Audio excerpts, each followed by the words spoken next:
Hey, Bobby and I are getting our SPRAT Level 1 certification, and I'll kind of show you what's involved, what we're learning, and just kind of tell you that there's a whole world out there of rope access, and maybe people who are looking for different careers, this might be an option. I think you're looking for a different career. Yeah, I'm hoping to do some more rope access gigs. And for all of our audience who is already doing rope access, we want to cater to you guys a little bit more. Yeah, I mean, I'd love to make videos about rope access stuff, and so I feel like knowing Mark Hanna for a couple years now through our common interest in bolting, that he does SPRAT teaching, and he has a really cool tower, and that's we're at his house. We're learning all this stuff, and I'm going to kind of demonstrate one of the things we've learned. This is not an instructional. This is not how to do it. This is just SPRAT exists. So let's go. And Ryan needs practice. Good afternoon, I'm Mark Hanna, the Sway Mechanica. And you're a bolting nerd. I am indeed. You've done a lot of bolting and climbing. A little bit here and there, yeah. And you also do what for work? Test and certify safety anchors for commercial applications. So you bolt buildings. Indeed. You're just way too into that. And so you've been teaching SPRAT Level 1 for About just over 2 years now. 2 years? How long have you been doing rope access? About 30 years. So you kind of know what you're talking about. Well, I'm ever learning. There's always something that... True. It's a moving target. Like, it's an industry that's changing. Evolution, completely. And I'm entering into this in 2022, and I'm learning with really fancy ASAPs and all the newest and latest equipment. You came back from the cowboy days, I'm sure. Most certainly. Brake racks and monkey fist knots and things like that. Yeah. I'm going to demonstrate a rope changeover. Did I call it right? Nope. Damn it. Re-anchor. Re-anchor. Have fun. Oh, man. So I'm really familiar with like what I'm doing if I used one rope, because this is actually the method in which you use the Tyrolean Traverse to get from the Lost Arrow Spire back to the cliff in Yosemite. However, we're going to introduce a second rope here, and I'm learning about this really cool device. In this case, it's the ASAP lock. What I like about this one versus the first one is I don't have to take it off a carabiner to get that to, well, that's not what you clip it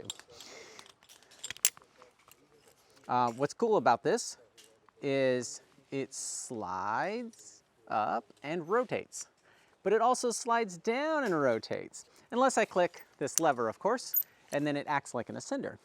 What's nice about this is I can go up and down the rope I'm trying to use while maintaining a backup the whole time. And that's one thing I'm learning about rope access, is they are backed up. And my backup has to go to my sternum, sternal. Sternal? Yep. Oh man, I know it's the sternum, okay? And then I have 3 points of connection on this harness, and that is my ventral, because there's a lot of venting that goes on down here, my sternal, and my dorsal. And this really sucks to hang from, but it's like, you know, you try not to.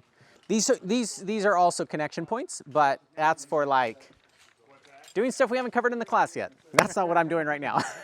I'm not trying to act like an expert. Just excited to show what I'm learning.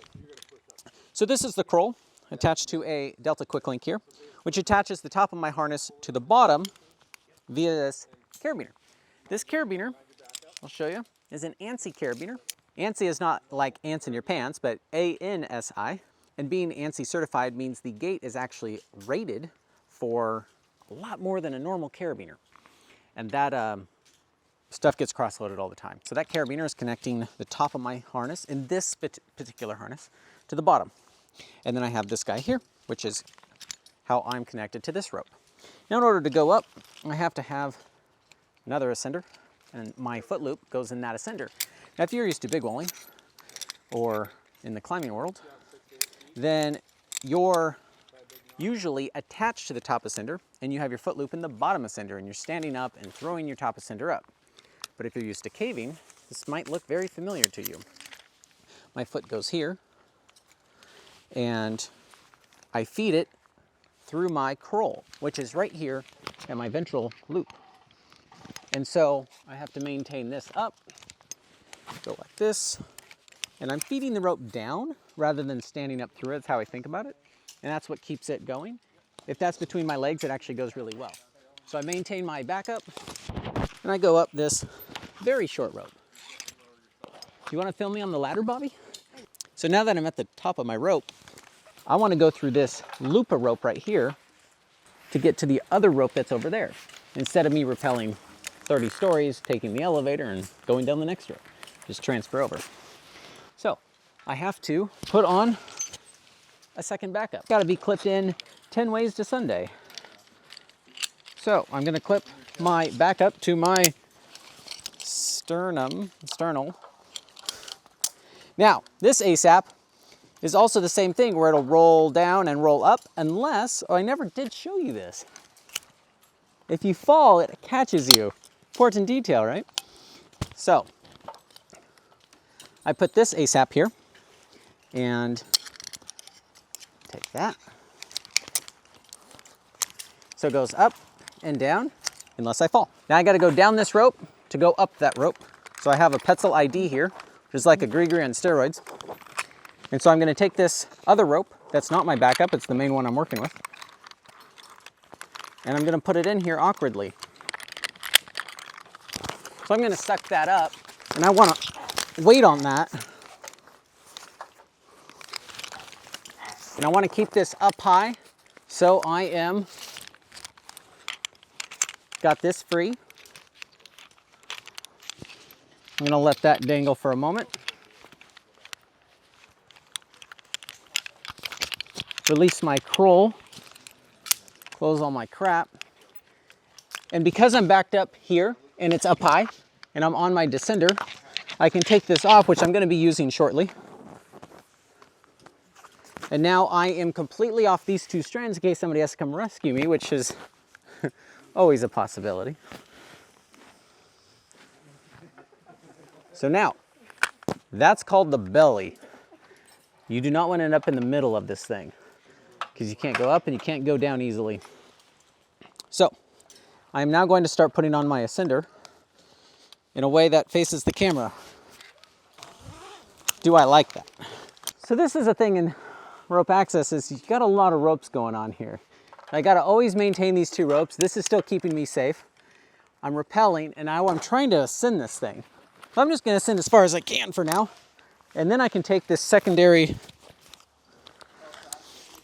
ASAP and put it on here.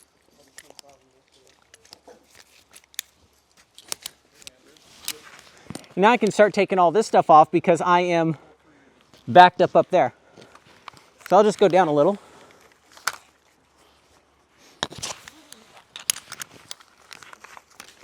And I've avoided the belly. You want to come over here now?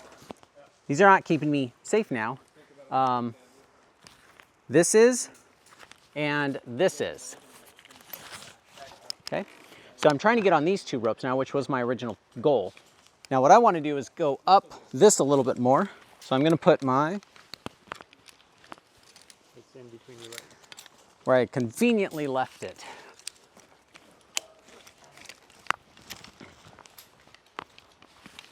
So, because I've got a lot going on here, I'll hang on to that, maintain that. Okay, now this last system I'm done with, and I'm safe on my current one. So I can take all this off.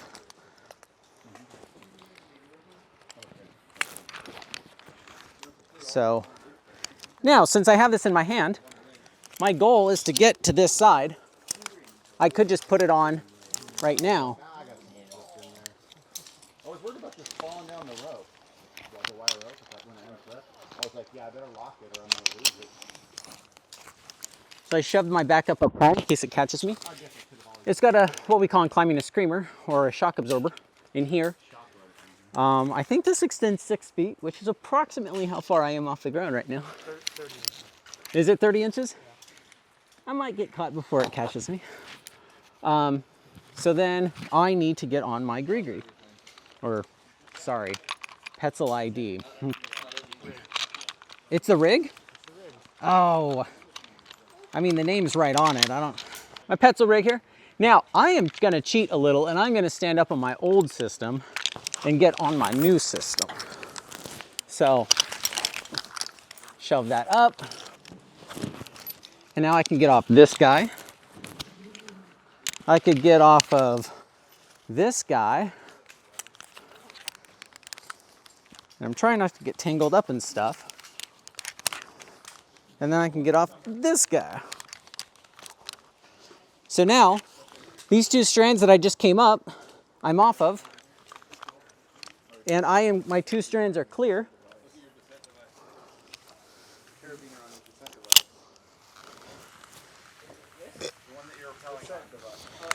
All right.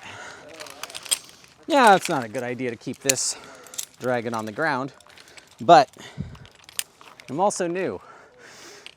So, a lot of similarities to climbing, skills you need, motions you're gonna do. But there's a lot of gear. There's just a lot of gear. And I think these are what, 10 mil ropes? 11. Oh, these are 11. Gotcha. Wow. There's just all sorts of stuff going on here. So I'm free.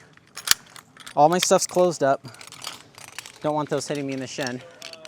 But I haven't even done anything. I just accessed. Still got to either grind on something, wash a window, paint something. So you need more than just this skill to do a job up high. You need to be able to do the job. Do you have any jobs in mind that you're hoping to get? I've got a friend who might hook me up with some windmill jobs. Windmills is another job opportunity. College is not for everybody. So I have a college degree though. making money with your college degree is not for everybody. If you're like 18 and trying to decide what you want to do with your life and you're like not sure, consider not going into college debt. This equipment looks cheap. I think these are 400 bucks each.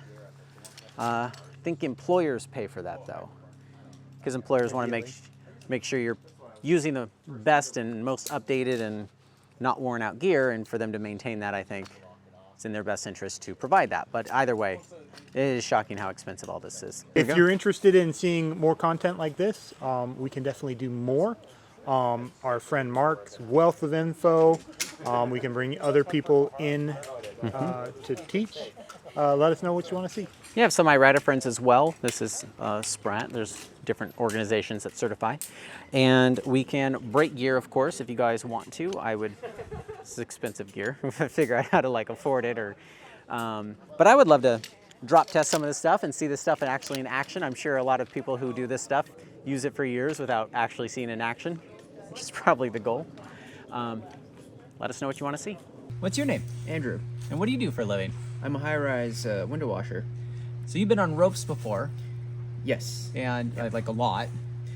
But 10 months. 10 months. And then you're now doing the SPRAT course with us. I am. And in window washing, you go down ropes. Start at the top. Yep. go Start down. at the top. Go all the way down. Yeah. Make my way back up via elevator. or Via the stairs, elevator. And then back on the ropes again. Yeah, what is window washing like when you're doing rope access and trying not to die while you do it? So my first experience, had no idea what to expect. I thought it was going to be easy. But when you Doesn't when look you easy. incorporate window washing in there, it just changes the whole dynamic. First, you have the fear factor of not wanting to die on the side of a building, and then you have to focus on washing windows correctly, which this might come to a surprise to people, but there is a technique to it. And you don't come from a climbing background? I do not. I have no experience in climbing, so this is my first time ever being on ropes. Well, and so now you're learning going up and rescuing and all that other aspects. So they were so worried about me dying that they sent me here. There are a lot of jobs that you can get if you know rope access, but knowing rope access without any skills only gets you up the building. You can't do anything when you get there. Yeah. But it's interesting. I painted houses in a town without tall buildings. Didn't even know rope access thing existed until now. So it's cool to hang out with a window washer. I always said I would do that in San Francisco. I lived an hour and a half from there my whole life. So what do you want to do after long term? Long term, I'm hoping to kind of move up, maybe take this knowledge that I have someday and maybe train people, share the knowledge that I have, and just grow with it.